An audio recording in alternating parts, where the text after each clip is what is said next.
Kementerian Sumber Daya Mahasiswa. Perkenalkan, aku Sonia Fadila sebagai Menteri PSDM. Kenalin, nama aku Meni Yuliana dari staf PSDM. Aku Adil Zuri Sofyan dari staf PSDM. Aku Nur Suryani dari staf PSDM. Aku Dia Indira Boki dari staf PSDM. Oke, mungkin Sonia bisa jawab dulu ya. Kalau masalah perjalanan gimana bisa menjadi seorang menteri, kebetulan dulu sebelum kabinet dari Proaktif sendiri itu Sonia juga sudah menjabat sebagai staf dari Kementerian PSDM juga, dan kebetulan dari teman-teman yang lain itu yang mungkin yang akan melanjutkan di PSDM selanjutnya itu pada ada yang ke PLM, ada yang jadi Presma, jadi cuma Sonia sendiri yang stay di PSDM.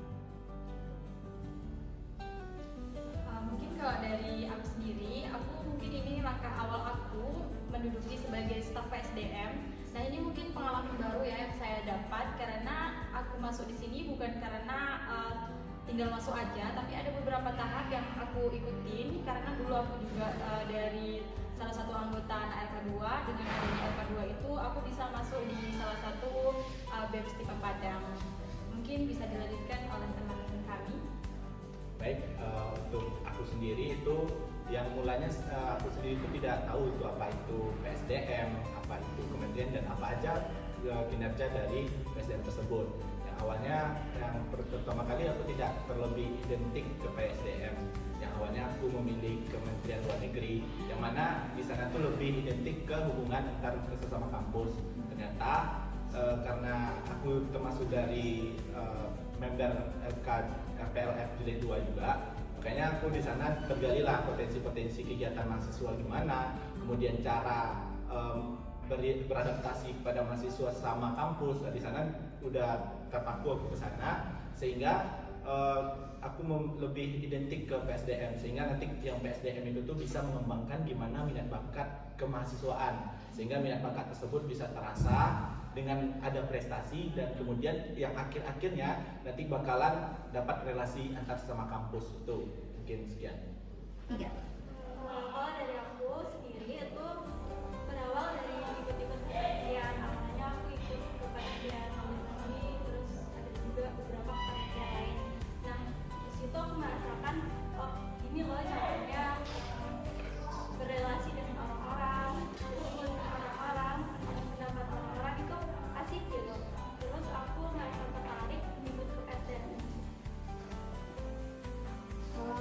Kalau aku sebelumnya memang pernah daftar namun tidak mungkin belum rezekinya, dan aku mengambil untuk bergabung di salah satu UKM yang ada di Stika Padang, dan juga aku mengikuti LK2 untuk menambah relasi dan juga untuk menambah potensi diri aku agar aku pantas masuk BEM, dan mungkin sekian dari video. Baik, untuk aku sendiri sih impact-nya sangat banyak. Itu dari masuknya BEM ini tentunya bakalan banyak teman-teman dari luar sana yang juga ikut bergabung sama kita. Contohnya nanti ada kegiatan kunjungan kerja, kemudian kegiatan-kegiatan pengabdian masyarakat.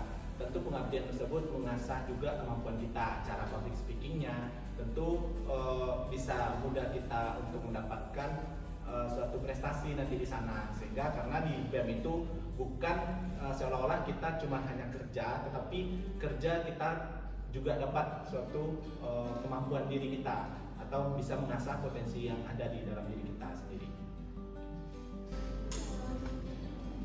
Boleh? Benar sih, kayak jauh-jauh dari Adiat ya. Mungkin impact-nya untuk diri sendiri tuh lebih ke relasi, mungkin terus tuh juga gimana kita bisa memanajemen waktu. Soalnya kan kita kuliah di farmasi ya, guys, lumayan padat gitu. Nah, itu sih lebih bisa memanajemen waktu. Kalau Sonia pribadi mungkin ya mungkin udah diwakili beberapa dari Adiat sama Nur. Tapi kalau untuk impact ke diri sendiri itu banyak sekali. Apalagi dulu Sonia juga termasuk orang yang sangat-sangat introvert. Jadi setelah masuk ke BEM rasanya bisa lebih menantang diri lah untuk lebih terbuka lagi, lebih membangun relasi sama teman-teman yang lain lagi. Ternyata relasi itu seperti itu. Extrovert ya.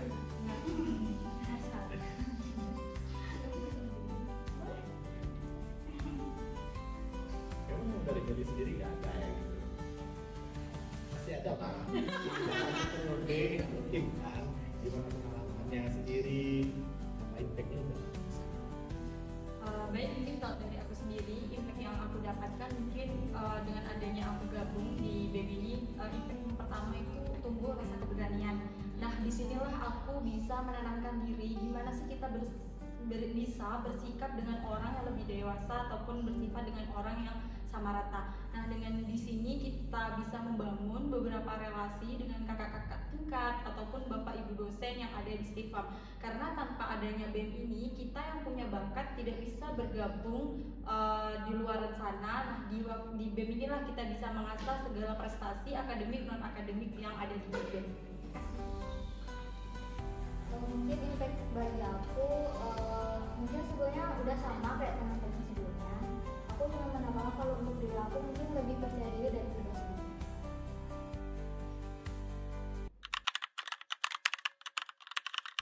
Kalau dari Sonia pribadi itu yang lebih berkesan LK sih, karena di situ Sonia juga baru pertama menjadi seorang SC, dan Sonia harus menghandle acara yang bisa dibilang tiap tahun itu adalah identitas kampus gitu, yang melatih kepemimpinan bagi anak-anak mahasiswa baru. Jadi termasuk salah satu tantangan terbesar bagi Sonia untuk membimbing adik-adik yang baru berkecimpung di dalam kepanitiaan, dan itu sangat-sangat menguras segala macam bentuk emosi dan juga tenaga, entah baik itu fisik ataupun mentalnya. Dan kalau dibilang sangat berkesan, rasanya itu sangat-sangat berkesan. Baik, kalau untuk aku sendiri ya, karena di kabinet proaktif ini ada suatu program bulan yang namanya itu Pankreas, jadi panggung kreativitas mahasiswa. Jadi di Pankreas itu tuh yang sangat berkesan itu kita sebagai mahasiswa diberikan wadah untuk masing-masing angkatan untuk leluasa di bidang seni, sehingga kita per angkatan itu lebih spesifik. Kita tahu yang mana orang-orang atau teman-teman sekalian yang memiliki potensi diri yang banyak. Apalagi tugas kita sebagai PSDM itu adalah menggali potensi diri dari mahasiswa. Makanya karena ada Pankreas tersebut, itu tuh tiap angkatan ada, kemudian nanti dari BP 22, BP 2021, kemudian sama BP 2023. Dan alhamdulillahnya semua kegiatan dari Pankreas tersebut berjalan dengan lancar. Dan banyak data-data yang sudah kami dapatkan perihal seni. Jadi bisa disimpulkan bahwasannya dengan ada Pankreas itu sendiri itu dapat menghasilkan suatu prestasi-prestasi mahasiswa yang ada di dalam kampus, baik itu dalam kampus juga ada dan bisa dikembangkan ke luar kampus. Mungkin kalau dari aku sendiri itu program yang sangat berkesan itu adalah mentoring. Karena di sini itu adalah salah satu proker dari PSDM ya. Karena dengan adanya mentoring ini, kita sebagai salah satu delegasi yang nantinya bakal bergabung dengan kampus-kampus lain, kita di situ bisa diajarin dari salah satu mahasiswa Stifam yang berbakat untuk meluruskan kita gimana baiknya kita bisa mengikuti sebuah lomba gitu ya teman-teman. Nah, jadi mungkin dengan adanya mentoring ini yang telah buat oleh proker PSDM ini sangat membantu mahasiswa yang lainnya yang awalnya tidak bisa. Dengan adanya salah satu pilihan lomba, dengan adanya mentoring ini kita bisa lebih mengasah dan bisa berani lagi untuk keluar percaya diri dengan membawa satu lomba tersebut. Kalau aku yang paling berkesan yaitu pensif. Karena di pensif itu aku baru pertama kali jadi panitia salah satu panitia ini, yaitu bagian sekretaris, dan itu membuat aku sedikit shock dengan banyaknya juga kerjaan surat-surat yang dibuat oleh sekretaris, dan juga jadi tahu bagaimana kita membuat acara dan juga relasi dari berbagai kampus. Mungkin gitu kan. Kalau dari aku sendiri itu sebenarnya semuanya memiliki kesan masing-masing. Cuman yang paling berkesan bagi aku itu ada di Pankreas. Nah di Pankreas ini aku dikasih kesempatan untuk menjadi salah satu panitia inti yaitu steering committee, di mana selama menjabat menjadi steering committee itu mengajarkan aku banyak hal, kayak misalnya mengarahkan teman-teman gimana gitu kan. Terus banyak sih usaha yang perlu dilakukan untuk mensukseskan acara.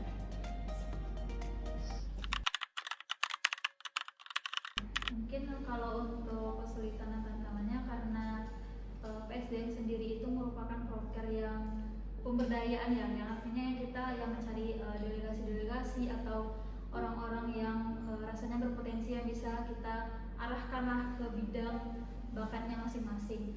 Nah di kampus kita sendiri itu banyak sebenarnya teman-teman yang berbakat dan juga bisa lah untuk kita kembangkan di mentoring bakatnya, tapi banyak keinginan dari teman-teman tuh yang nggak mau gitu loh, kayak udahlah kuliah aja gitu, udahlah nggak usah ikut kegiatan ini aja gitu. Jadi sebenarnya yang susah itu mengajak mereka untuk mengembangkan potensi mereka sendiri.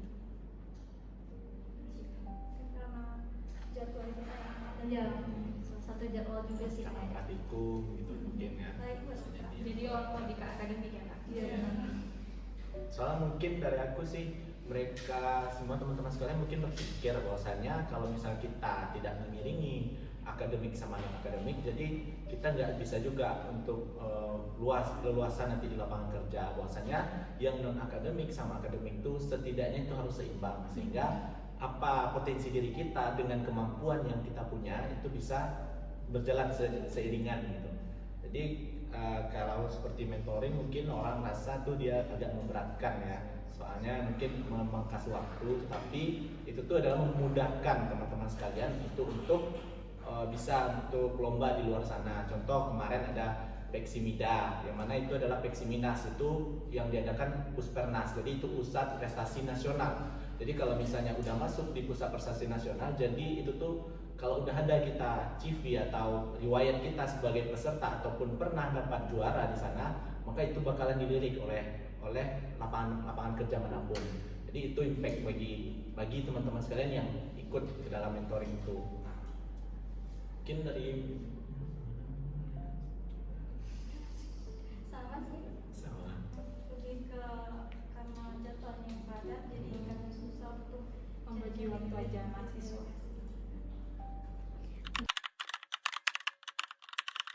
Peksimiда masih. karena kita ada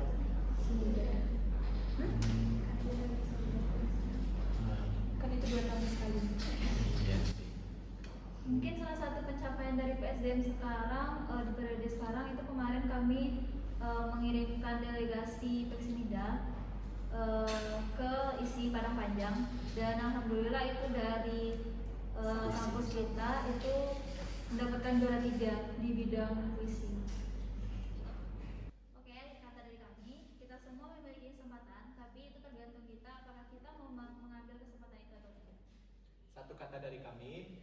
Good job! Bye-bye! Hai teman-teman, kami dari Kementerian Sosial Masyarakat. Perkenalkan, saya Dina Putri selaku Panitia Sosma. Perkenalkan, nama saya Robi Aladi Kendra sebagai staf Sosma. Perkenalkan, saya Cynthia Pratiwi sebagai staf Sosma. Nama saya Dina Novananta sebagai staf sosma.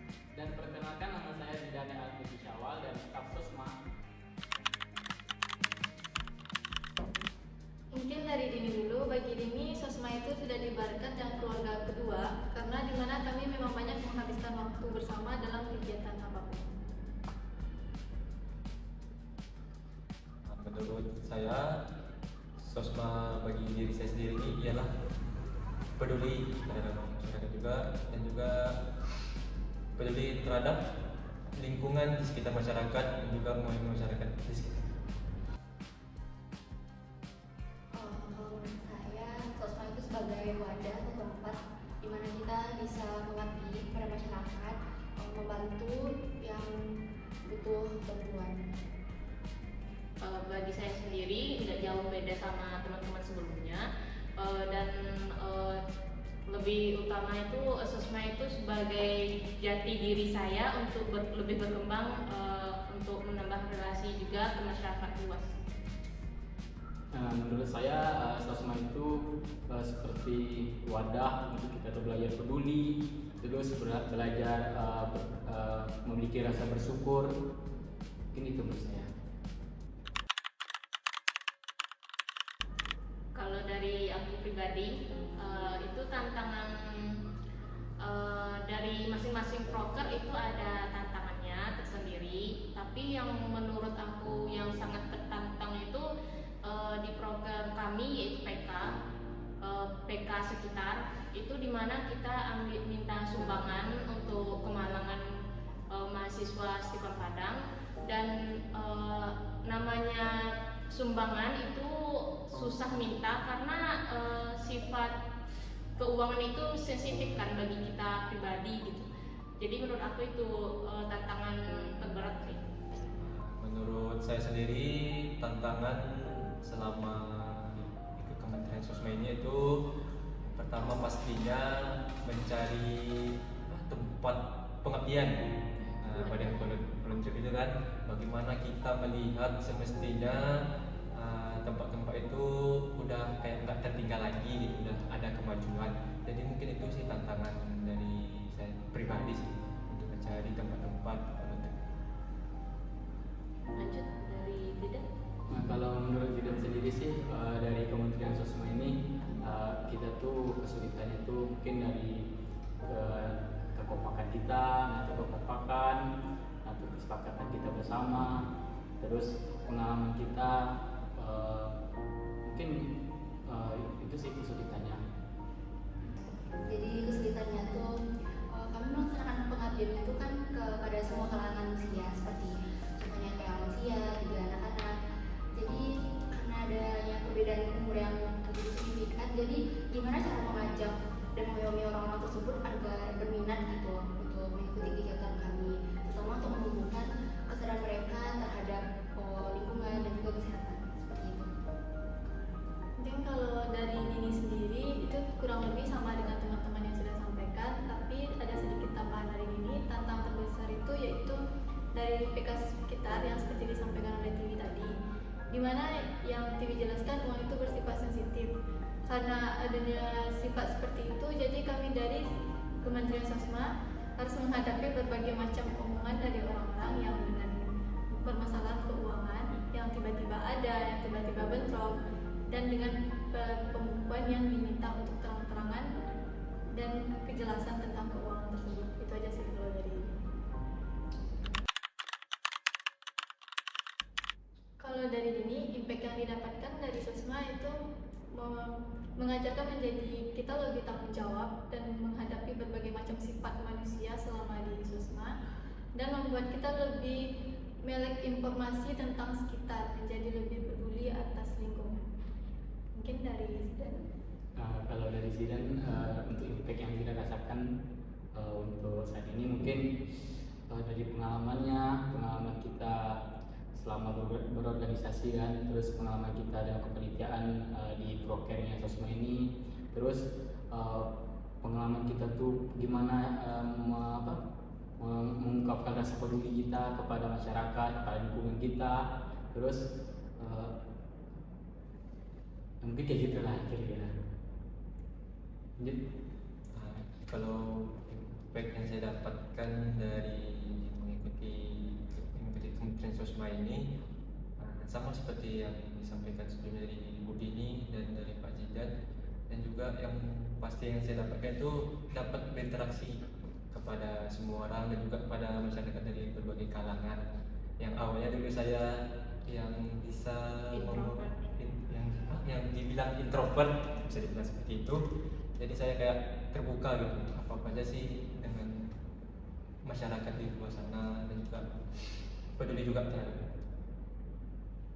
Kalau menurut aku, impact yang aku dapatin selama menjalankan proker di Sosma nggak jauh beda dari teman-teman sebelumnya.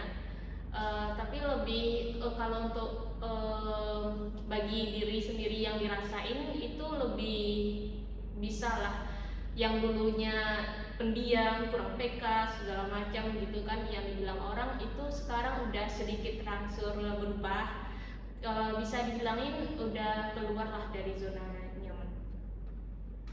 Kalau dari Gina, ya pastinya bisa buat dirinya tuh biar pandai manajemen waktu, terus nambah relasi juga, terus belajar bagaimana berkomunikasi terhadap masyarakat.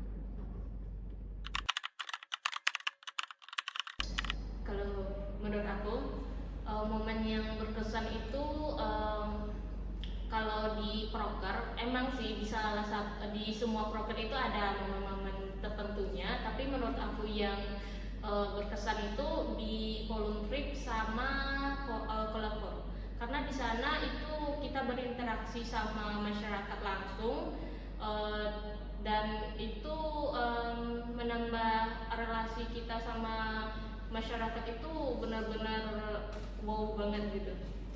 Dan satu lagi, menurut aku orangnya yang kurang peka gitu, kurang interaksi juga sama orang luar, itu pas ada proker itu ngerasa kayak oh berarti kayak gini ya cara kita interaksi sama orang, bagusnya kayak mana, itu terasa banget. Mungkin kalau dari Dini itu sama, setiap proker itu memang memiliki kesan tersendiri. Tapi dari proker yang dijalankan Sosma, yang paling terkesan itu dari Colorful Ramadan, di mana di situ kita melaksanakan di panti asuhan. Di sana kita bisa berkomunikasi dengan anak-anak panti asuhan yang membuat kita sadar pentingnya kehidupan bersama dan susahnya untuk hidup di luar tanpa adanya orang tua. Kalau misalnya dari Gina pun sama dengan Bu Dini, yaitu pada saat program Colorful Ramadan di sana tuh berbaur, bertukar cerita dengan anak-anak panti di sana. Jadi banyak pelajaran lah yang bisa didapatkan dari mereka, seperti rasa bersyukurnya. Dan juga pada saat volume trip, ketika medical check up itu tuh ketika selesai kegiatan tersebut, bagaimana respon masyarakat terhadap kami, kayak terima kasih, itu menjadi suatu kebanggaan dan juga senang gitu, sehingga bisa bantu orang banyak. Nah, kalau dari Zidan sih untuk yang paling berkesan ya, seluruh proker itu berkesan, punya kesannya masing-masing perbedaannya. Dari colorful, kesannya di situ kita kayak punya rasa bersyukur lah, kita masih begini gitu. Nah, terus kalau dari buka, kita juga di situ juga belajar peduli, bersyukur juga. Ternyata di luar kayak gini loh gitu. Nah, terus dari gerbak juga kan, di situ kita juga belajar ternyata penting menjaga lingkungan. Nah, terus mungkin setiap proker itu punya kesan-kesan masing-masing. Menurut saya sama juga yang disebutkan pada seluruh anggota dari Sosma juga, semua proker itu berkesan juga, mempunyai kesannya masing-masing.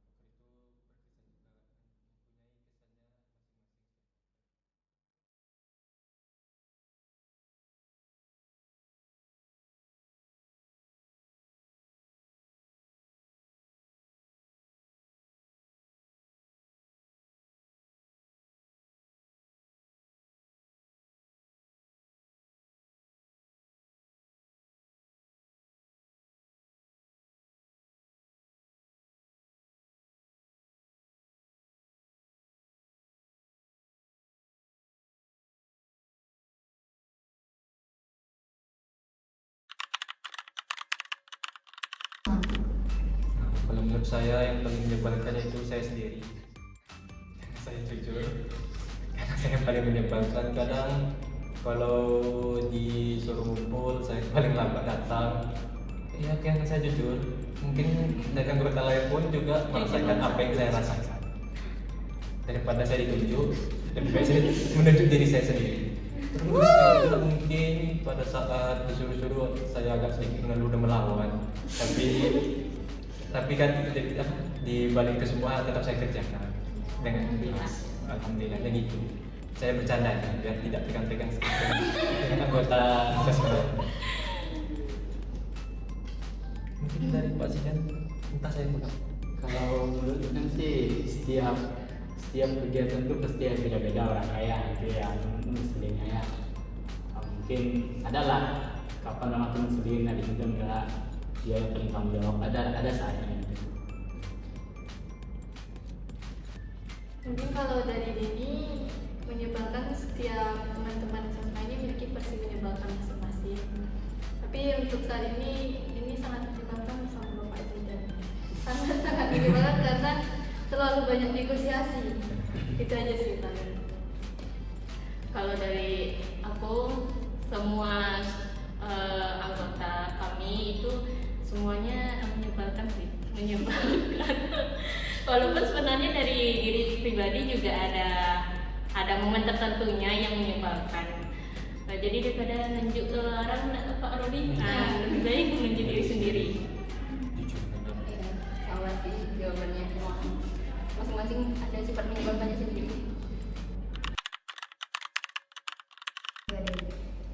Mungkin dari Dini, pencapaian membanggakan selama di Sosma itu terjalannya semua proker Sosma dengan sesuai yang direncanakan. Terus ada satu lagi, gimana adanya kunjungan kerja dari Kementerian Sosma PPNP ke Stiva Padang, yang dimana sebelumnya itu belum pernah ada, dan untuk Sosma sekarang itu ada kunjungan ke Stiva Padang. Dari teman-teman yang lain mungkin ada? Kalau menurut saya sama seperti udah disampaikan, dengan adanya kunjungan dari PPNP itu kita menambah relasi untuk sosma kita ke depannya, bagaimana selanjutnya, dan juga program apa yang bisa kita jalankan untuk ke depannya pastinya, dan juga banyaklah sisi positif yang kita dapatkan dari kunjungan kerja tersebut. Nah, kalau dari Zidan untuk pencapaiannya ya, itu tuh mungkin rasanya tuh kalau kita udah selesai melakukan sesuatu tuh dengan sukses, itu rasanya mungkin pencapaian tertinggi rasanya. Kayak kita udah selesai melakukannya, contohnya selesai kita melakukan voluntary, hasilnya terus sesuai, selesai kita melakukan kedua, hasilnya juga sesuai. Kayak walaupun banyak rintangannya kan, tapi kayak kalau udah terjalankan itu rasanya tuh kayak kita tuh udah mendapatkan pencapaian kita lah. Kalau menurut aku, pencapaian selama menjalankan program di Sosma gak jauh beda dari teman-teman yang sebelumnya, dan pencapaian yang paling lumayan itu pas kunjungan kerja sama PPNP di situ. Jawaban teman-teman tadi mewakili semuanya. Mungkin dari diri dulu, pesan untuk penerus Sosma selanjutnya itu banyak-banyak sabar, semangat juga, terus lebih memahami lagi tentang Sosma itu. Mungkin dari teman-teman yang lain. Nah, kalau menurut Zidan, untuk pesannya untuk Sosma selanjutnya, ini loh wadah untuk kalian. Kalau kalian ingin ingin tahu rasa peduli itu gimana, ingin tahu bersyukur, nah, masuklah di Sosma. Nanti kalian bakalan tahu gimana rasanya bersyukur. Kalau menurut aku, jangan pernah ragu untuk mengejar apa yang kita inginkan, karena usaha hari ini itu adalah investasi untuk masa depan. Kalau menurut saya pesan dari saya itu tetap semangat untuk terus ke depannya, dan tetap semangat, jangan mudah menyerah jika sudah masuk Sosma, dan juga harus peduli terhadap lingkungan sekitar dan masyarakat sekitar. Pesan dari kita buat penerus Sosma nanti, masuk Sosma, janganlah cuma karena buat memberikan UKM gitu, tapi benar-benar niatkan dalam hati itu untuk mengabdi pada masyarakat. Karena mengabdi pada masyarakat tuh capek, nguras tenaga banget, jadi harus benar-benar dari hati sih. Kami dari Suara Wakil Peduli dan Sosial Masyarakat, S-nya apa?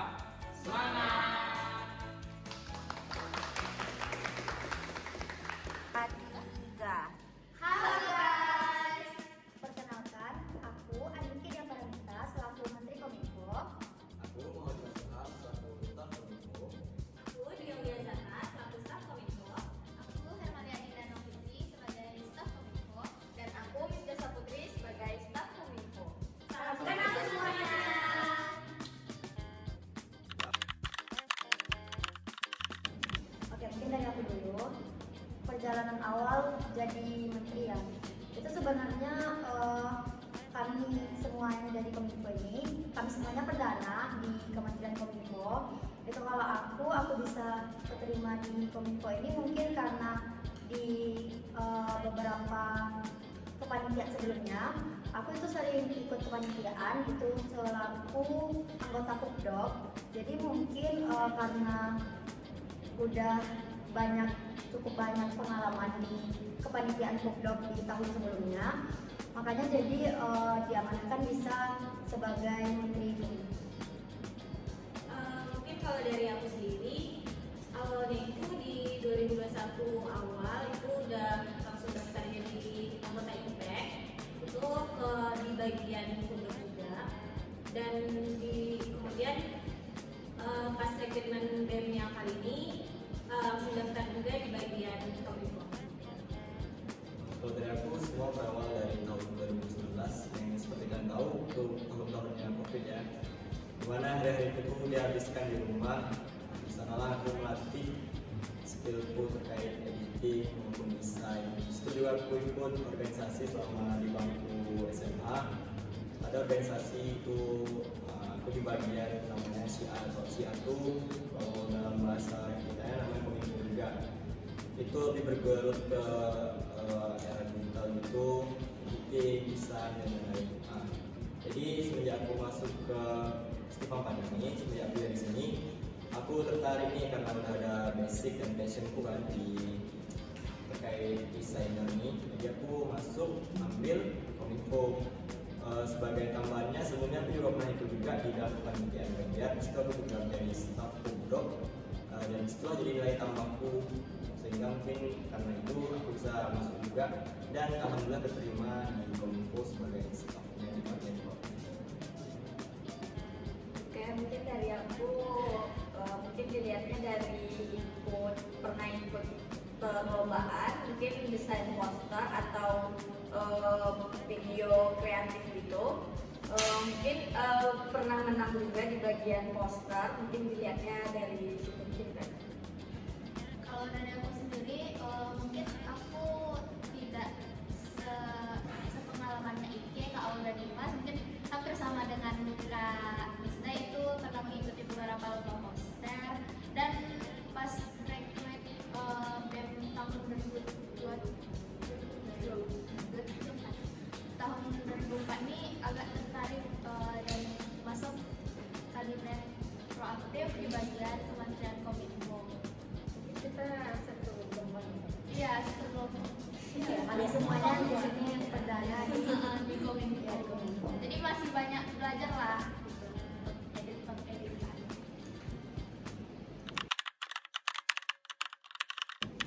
Mungkin kenapa sih kok aku bisa sendiri jadi cowok di sini, sedangkan lainnya ada 4 Sri Kandi di sini ya yang berada di Kominfo. Mungkin dari segi pendaftar kemarin waktu rekrutmen itu mungkin cuma aku sendiri mungkin yang daftar di Kominfo ini. Terus bagaimana cara aku beradaptasi dengan mereka? Ya sebagian ada 3 orang di sini, mereka kan kakak tingkat aku. Jadi sebagai kakak tingkat tuh aku menganggap mereka tuh sebagai kakak kandung aku sendiri gitu. Ya.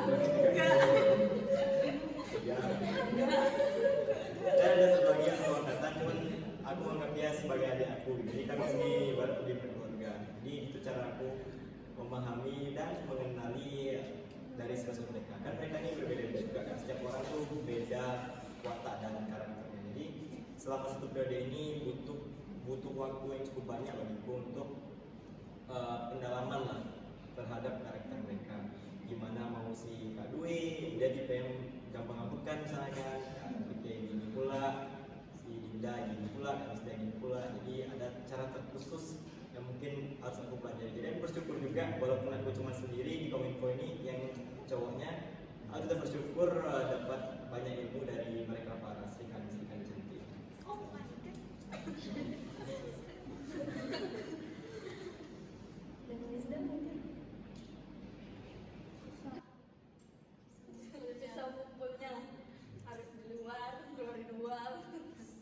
Kalau mungkin cewek kan semua bisa satu kelas ya kan. Ini mungkin karena kelas cowok nih mungkin ada satu cowok jadi susah dibukus.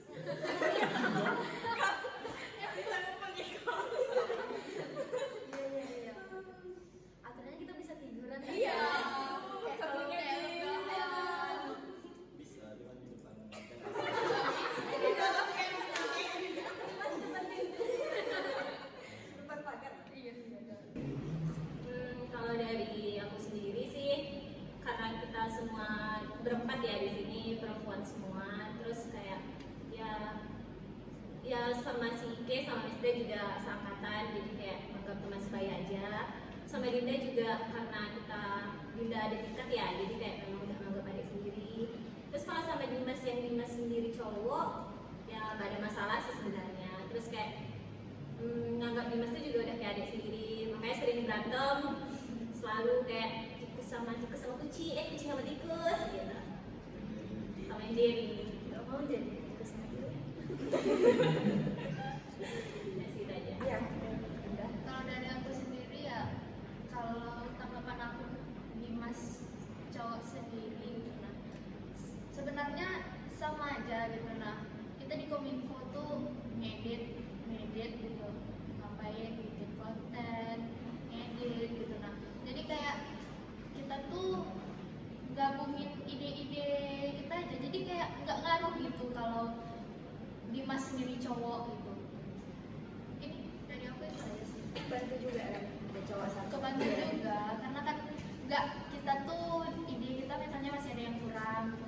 Jadi Dimas bisa melengkapi, kebetulan Dimas juga satu kelas gitu, jadi bisa dibantu juga sama Dimas.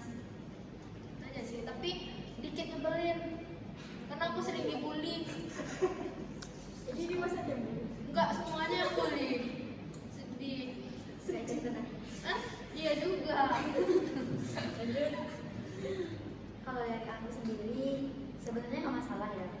Sebenarnya cowok-cowok itu banyak yang bisa di bagian edit. Cuman mungkin karena melihat yang minat di bagian desain ini cewek, jadi minat cowok itu kurang. Karena kayak nengok Dimas bisa gabung ke kami itu kayak malah menolong sih gitu nah. Karena kayak kadang kan ada tuh kita butuh effort juga untuk bikin konten-konten kayak mau ngajak yang cowok-cowok dalam konten.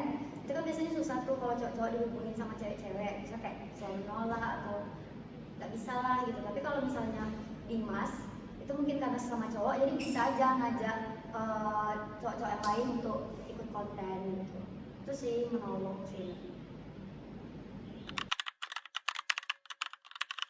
Kendala kami dalam 1 tahun ini itu sebenarnya di mengatur waktu sama ide sih. Kayak waktu kan kalau kami bikin konten atau apapun itu yang berbentuk harus dipublishkan, biasanya kan kami membutuhkan cukup lumayan orang-orang yang terlibat. Mungkin itu sih kendalanya, kayak mengatur waktu. Kadang apalagi kita di farmasi ini jamnya itu susah untuk ditebak juga, nanti ada ini segala macamnya, beda-beda kelas, beda-beda jadwal. Ini kendalanya di waktu.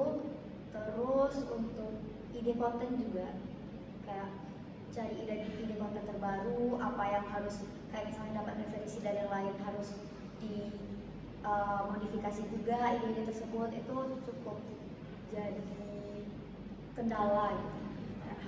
Harus mengeluarkan kreativitas. Sama sih, kayak setiap hari harus desain, harus jadi, apalagi di Instagram kan kami per bulannya tuh ya ganti template, terus kayak harus mikir bulan ini desainnya gimana ya, warna yang cocok tuh apa ya, kayak lebih ke editingnya aja sih. Bicara tentang struggle, mungkin ini nggak cuma dirasain Kominfo aja, mungkin dirasain konten kreator ataupun desain grafis, bahkan desainer fashion kayak busana mungkin juga struggle itu ya inovasi ataupun ide terkini gitu kan. Gimana kita harus menyesuaikan setiap tahunnya tuh perkembangan desainnya tuh, misalnya di tahun 2022 tuh desainnya seperti ini, tahun 2023 desainnya seperti ini. Nah, 2024 ini nggak mungkin dong kita sama seperti tahun-tahun sebelumnya. Mungkin kita cuma mau nonton template ataupun gitu aja. Jadi tantangan terbesar dari Kominfo ini ya harus mencari desain yang lebih inovatif, dimana kebanyakan dari kita nih Gen Z gitu kan. Gimana cara menarik atau menambah daya tarik terhadap desain yang kami buat itu. Jadi itu sih kalau dari aku. Mungkin dari Dinda atau Kak Misda lebih lagi struggle mungkin. Kalau dari saya kesusahannya Anggotanya 19 pun termasuk Dinda yang susah dihubungi, chatnya diarsip semua. Dimas juga nggak sih? Enggak,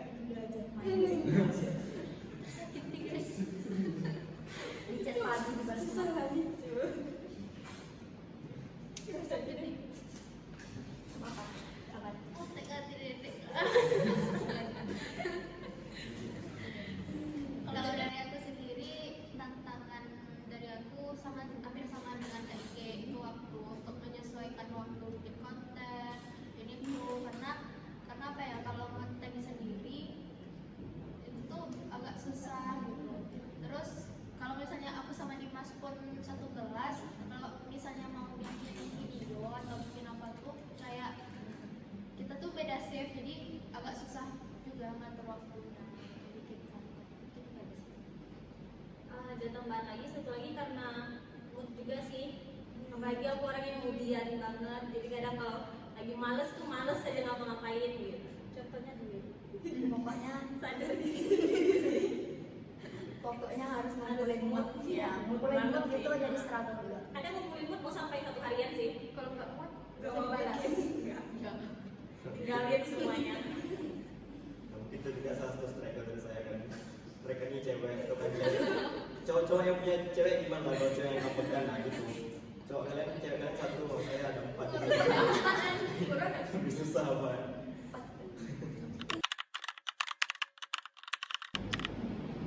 Momen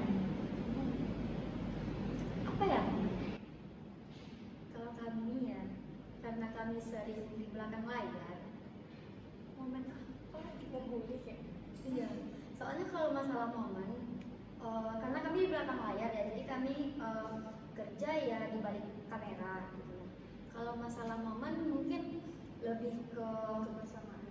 Iya, lebih ke kebersamaannya, terus harus apa namanya kayak masalah bahas-bahas desain itu kadang rapat pun nggak tentu ya kami bahasnya kayak tiba-tiba nanti sampai tengah malam pun masih keinget ini belum gitu. Nah terus nanti harus ngabarin ini satu sama lain, terus kayak ibaratnya aturannya malam tuh untuk istirahat itu dijadikan buat waktu diskusi juga sama kami gitu.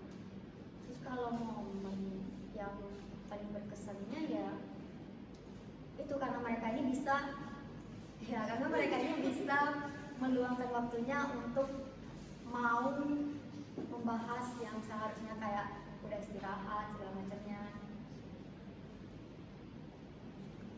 Kalau untuk momen mungkin karena kita di belakang layar juga kan, terus kita juga jarang ngumpul, terus kayak memang di belakang layar semua kerjanya kadang cuma di grup aja chatan, jadi kalau setiap ngumpul bareng-bareng lengkap gitu ya momen paling berkesan juga sih.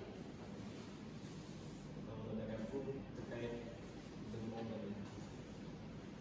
momen itu yang paling melekat di kepala itu waktu kami dikasih job dan job itu mendadak, nah di grup itu langsung heboh sampai pernah waktu itu suatu malam kami call grup lalu tengah malam ya Sampai jam 1 aja itu. Tapi simple. Nah itu kalau momen yang menurut aku sebenarnya.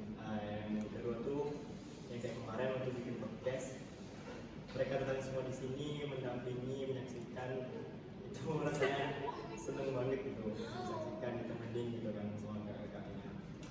Dan yang kebanggaan tuh kalau dari saya sebagai desainer tuh misalkan saya mau desain spanduk, dimana spanduk kita tuh dipampang dalam suatu event atau dipajang, nah itu ada nilai wah tersendiri gitu.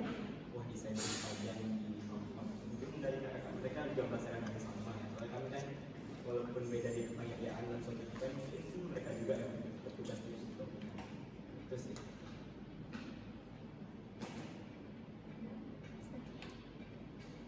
Sama sih.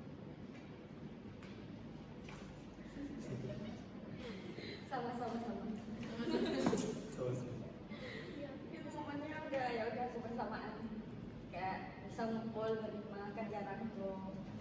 pernah nggak sih kalau sama orang? Iya. Nah itu Iya tuh perjalanan, Itu kayaknya baru kenal banget. Iya benar banget. Jadi Terus terus yang nggak jadi bisa nyasar. yang nggak bisa bawa motor jadi bisa bawa motor. Oh iya. itu PDKT kami. Mana nggak bisa bawa Honda sendirian, jalan nyasar. Salah sih. Kominfo mungkin nggak ada yang bisa bawa motor ya. Iya. Makanya kemarin agak susah ngumpul. Terus satu lagi itu sih, kami ada satu proker yang itu collab sama Qbis, ya namanya itu PLP atau biasanya kami nyebutnya itu photobooth. Jadi itu waktu kan awal-awalnya kami bikin itu masih nggak terlalu ramai ya. Itu awalnya kami bikin di LK, terus lanjut ke proker dari Dagri sama Qbis juga, itu SKKS. dan ternyata photobooth kami pas di situ itu mudah gitu nah. Iya, jadi sampai panas. Iya, HP panas, kampanye nge-lag, sampai tukar-tukar HP, Sampai dibantu sama yang lain. Iya, sampai dibantu juga sama ibu wapres kami pun ikut ngedit gitu nah. Terus itu cukup kayak kaget gitu nah, karena kayak kan kami photobooth itu diedit langsung dan dicetak langsung ya.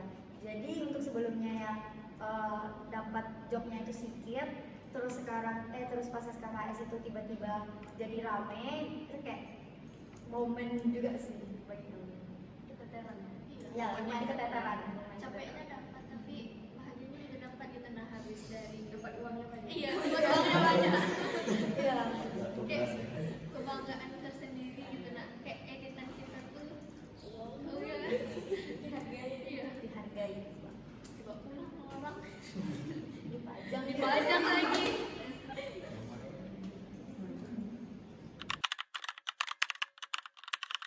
Untuk orang yang paling nyebelin itu mungkin 1, 2, 3.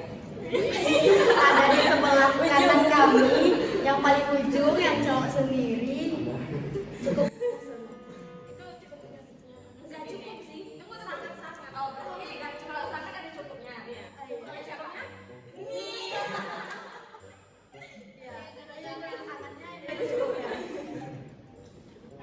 Terus kalau masalah wejangan, sebenarnya bukan yang nyebelin yang kayak yang jelek gitu ya. Tapi kalau untuk ini kan dua ya. Kalau untuk dari Dimasnya, itu sebenarnya karena Dimas ini jarang merespon gitu nah. Kayak kalau misalnya kami ada minta tolong atau ada tugas lah untuk Dimas, dia tuh nggak ngerespon, padahal dia ngerjain gitu nah. Jadi kayak kita pikirnya ini dikerjain atau enggak sih, kita nggak tahu dia ngerjain atau enggak. Nanti tiba-tiba udah sejam kemudian atau 2 jam kemudian baru dia datang kayak gini kak gitu. Atau ini udah selesai nih, udah bisa nih gitu. Kayak jadi kami udah ngasih juga sebenarnya apa yang kami tugaskan ke dia, ternyata dia nggak respon, mungkin berarti lagi sibuk, kami mikirnya itu kan. Padahal dia udah read, tapi karena ini lagi sibuk kami udah langsung tiba-tiba dia ngirim yang udah jadi. Kalau untuk dari aku untuk Dinda ya, itu sebenarnya iya masalah yang pertama tadi karena Dinda slow respon itu aja sih.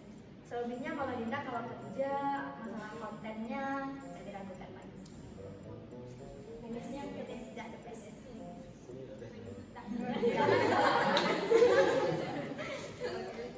Cuma gue kawan.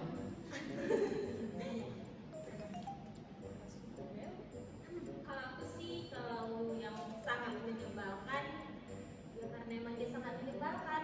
Jadi kayak usil, nakal, ada gitu.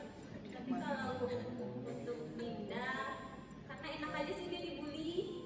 Jadi kayak seru aja. Ada aja, Bang. Ada aja. Ya apalagi sudah sama Dwi collab kan buat bully orang. Iya macam nak bully bentuk aja diam. Nak bully nak ngapa-ngapain nak bully.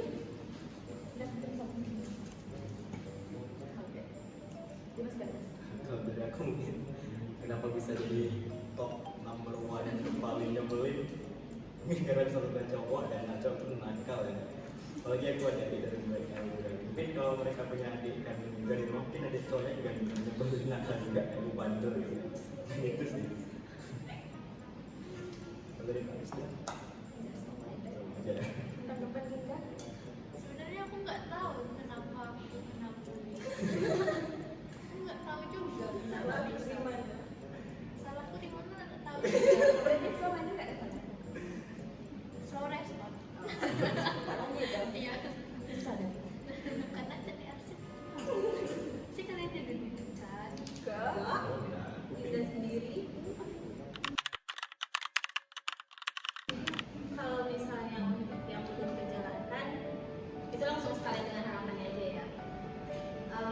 Untuk harapannya semoga yang selanjutnya, yang penerus kami selanjutnya itu lebih bisa manage waktunya, biar kayak proker-proker yang misalnya kayak konten-konten yang kayak kami kan kedesak banget gitu ya. Jadi pandai-pandai memanage waktu biar nanti sejalan sih dengan semuanya, dengan kuliahnya juga, jadi nggak menghambat apapun. Itu aja sih.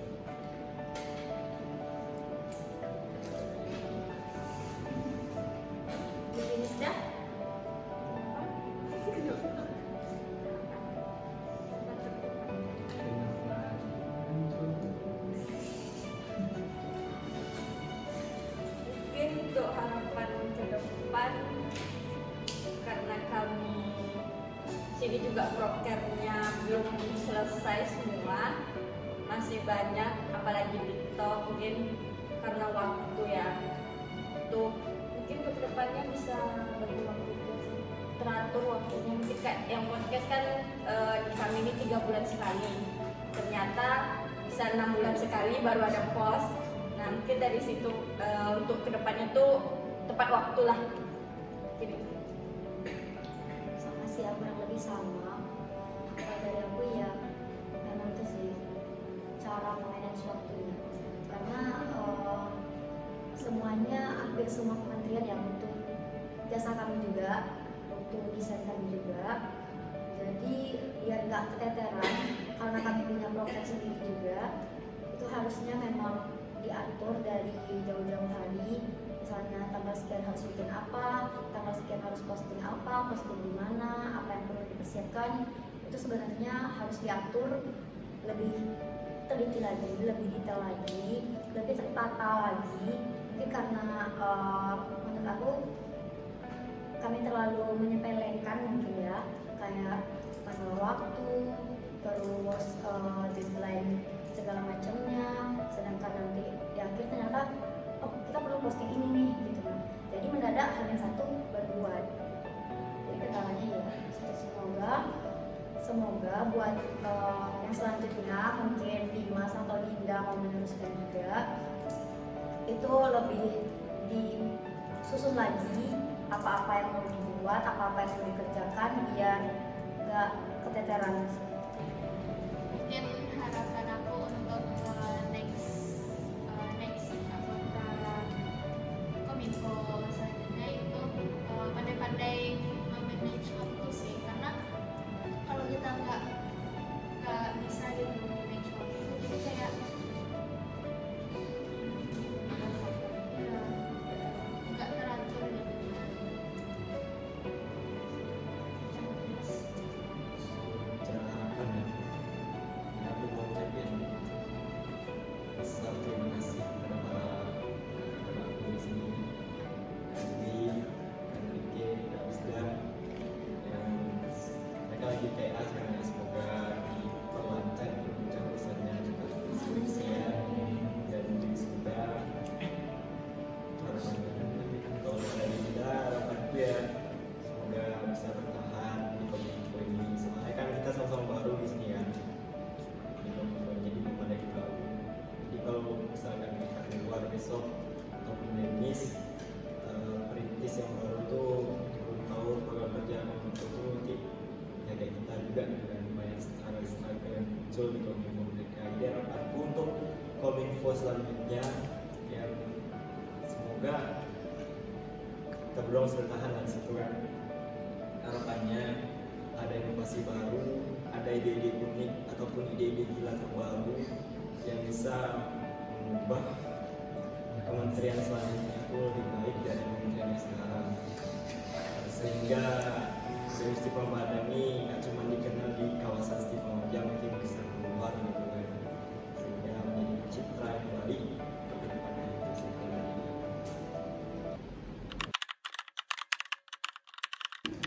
Kalau dari aku pesan-pesan untuk Bapak Presiden dan Ibu Presiden, semoga Bapak dan Ibu sedang menonton di sana. Tolong dengerin curahan hati staf Kominfo yang ini sudah 3,5 tahun ini Bu Bapak. Jadi keluhannya ya mungkin di grup tuh Bapak Ibu kurang respon terkait kami menanyakan konsep desain kami, pilihan warna ataupun apanya. Mungkin karena mereka sendiri juga kan. Sebenarnya kalau untuk masalah sesi desain ini harapan dari saya untuk kepengurusan selanjutnya mungkin untuk ACC apa ini mungkin bisa bisa dipisahkan aja gitu. Soalnya karena job desk mereka di Kominfo ini kan, jadi mereka udah lebih ngerti lah terkait desain ini. Mungkin yang boleh mungkin kalau masalah revisi itu nanti pas di bagian kayak captionnya atau kata-katanya terkait isiannya aja. Sedangkan untuk bentukan dari desainnya mungkin itu kan karena kami dari Kominfo kan yang lebih ngerti masalah desain itu, mungkin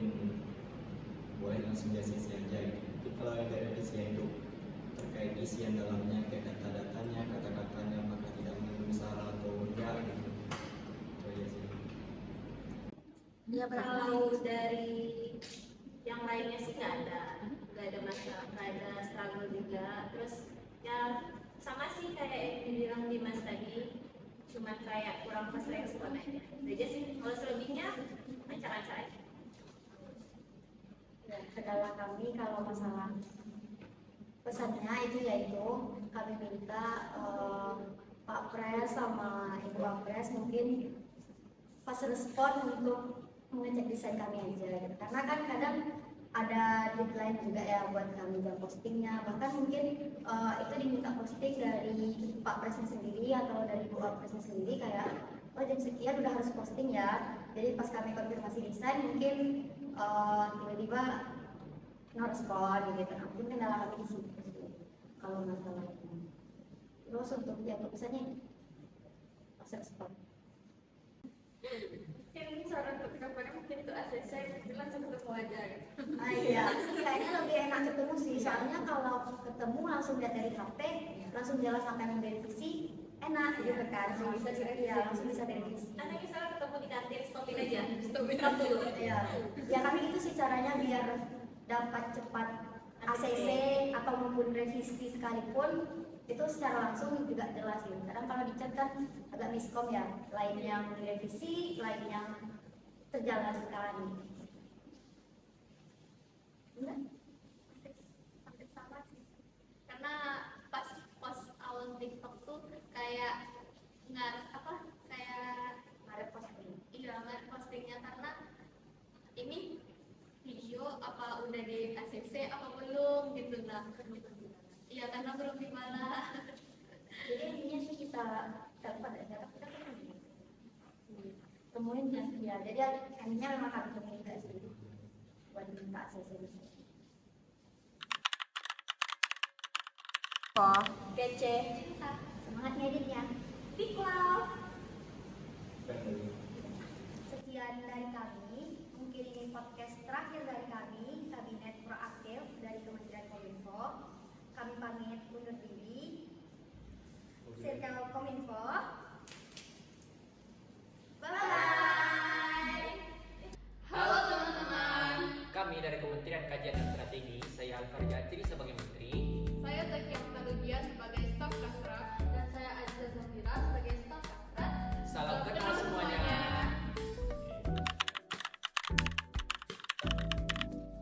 Oke, dimulai dari Ray dulu ya. Untuk Ray sendiri itu awalnya masuk Stifam tuh lihat ada kayak abang-abang sama kakak itu pakai jaketnya berbeda gitu. Itu tertarik dong, kayak kenapa mereka beda gitu. Rupanya itu salah satu organisasi yang ada di kampus ini yaitu BEM. Nah, semenjak itulah tertarik, terus tanya-tanya kan, ternyata ada kayak delegasi gitu ke LK2. Setelah delegasi itu, saya jadi mulai termotivasi lah, mulai pengen kali gitu masuk organisasi. Lalu ada kayak oprek gitu, buka peluang untuk yang ikut organisasi itu saya daftar di Kastra sama di PSDM. Alhamdulillah saya lulusnya di Kastra itu diamanahkan sebagai menteri.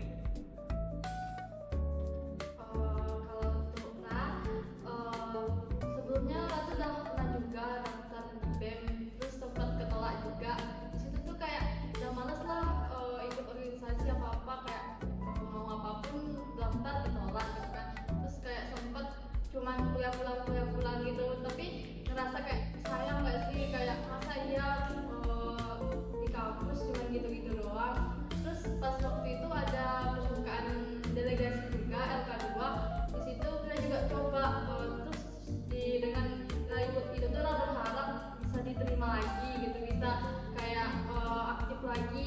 Terus ya alhamdulillahnya setelah ikut LK2 tuh lah juga keterima di sini. Mungkin selanjutnya Kia, kalau dari Kia sendiri itu awalnya pas semester awal itu termotivasi dari kakak-kakak yang sudah bergabung di organisasi. Terus pas semester 2 itu tuh ada oprek catatan aktivis. Tuh Kia berani untuk mengikuti catatan aktivis itu dari program BEM sebelumnya. Tuh Kia coba buat ikut catatan aktivis, tuh belajar bikin menulis kajian tuh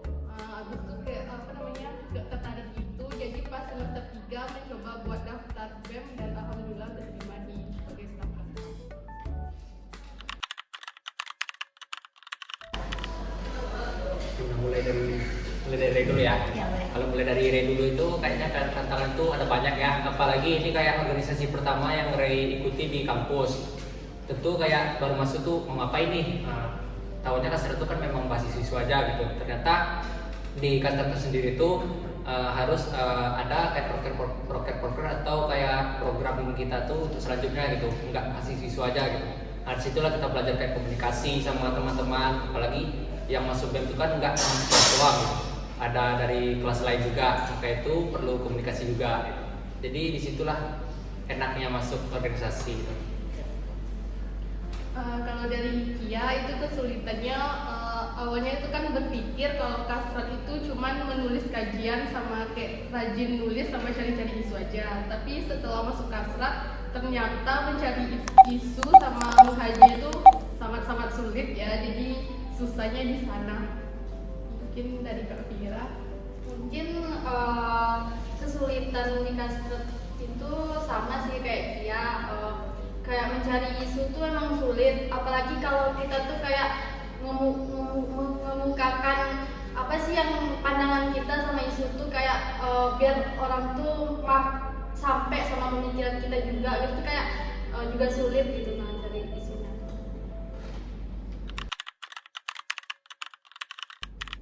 Itu untuk diri sendiri ya. Yang paling berdampak bagi Ray itu kalau ke impact diri sendiri itu yang pertama tentu merasa diri itu udah berkembang gitu dari yang dulunya. Yang dulunya itu kayak komunikasi itu pasti masih ragu-ragu itu, masih takut, segan itu terlalu tinggi. Kalau sekarang kan udah tahu dengan masa organisasi itu kan tahu kita tata cara komunikasi dengan etika yang baik dan benar itu udah ada gitu. Jadi lebih enak lah cara berkomunikasi dengan yang di atas gitu. Terus juga cara bekerja sama yang baik, apalagi dengan rekan-rekan yang baru gitu kan. Ya pokoknya banyak lah improve yang ada di dalam diri gitu.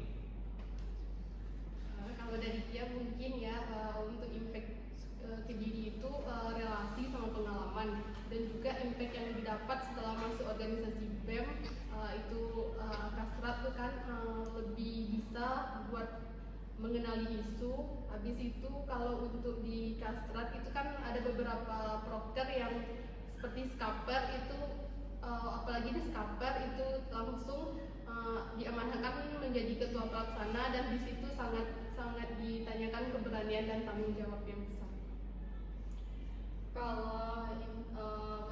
Kalau di aku itu emang aku dapat pertama kan biasanya kan itu kayak acuh tak acuh juga sama isu. Terus makin kesini kan emang harus diwajibkan harus melek gitu sama informasi gitu kan. Jadi karena kita yang ngasih informasi gitu, jadi kita harus bener-bener kayak memantau semua di sekitar kita gitu. Yang kedua itu yang pengalaman yang berkesan banget itu tuh pas jadi koordinasi acara di Skaper.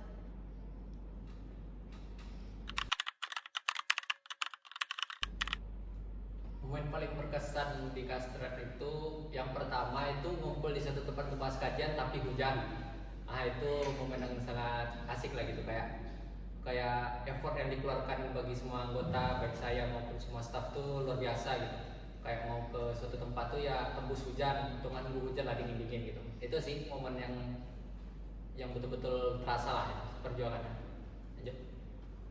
Kalau Kia sendiri buat momen yang paling berkesan itu mungkin di program kerja tuh kayak berkesan semua, tapi yang paling berkesannya itu di program kerja Kasrat yang Skaper, karena di Skaper ini kan merupakan acara seminar, dan di situ Kia juga diamanahkan menjadi ketua pelaksana, jadi sangat berkesan. Kalau Vira sendiri sama sih sama Kia, sama Ray, semua proker kami itu emang momennya ada. Cuma yang paling berkesan itu di proker kami yang itu Skaper, yang mana di situ tuh emang Vira tuh emang diajarin banget, emang nampak banget dapat pengalaman banyak di situ. Gimana cara Ratu buat acara gitu, terus membuat Ratu punya tanggung jawab gitu. Nah, jadi Ratu bisa bertanggung jawab sama apa yang Ratu lakuin gitu.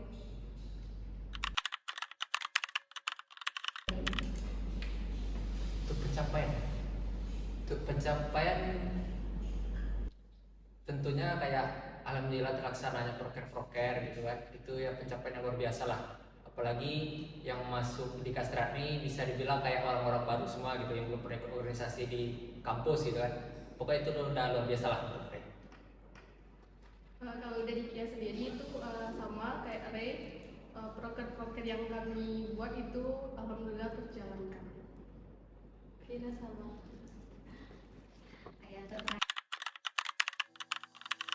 Untuk teman-teman yang biasa diamanahkan untuk penerus klaster selanjutnya, mungkin pesan dari Ray itu jangan takut untuk buat keputusan, itu jangan takut juga kayak buat isu itu hati-hati juga, itu banyak yang mitos atau yang hoax lah. Hoax itu dipilah betul-betul. Juga tetap semangat juga, pasti pusing juga itu ke depannya, apalagi isu-isu ke depannya kita nggak tahu apa yang terjadi. Lebih semangat aja. Ini bukan panggung untuk memprovokasi. Saling menyalahkan bukanlah solusi. Daripada banyak menilai, Mending kita banyak aksi. Hidup mahasiswa.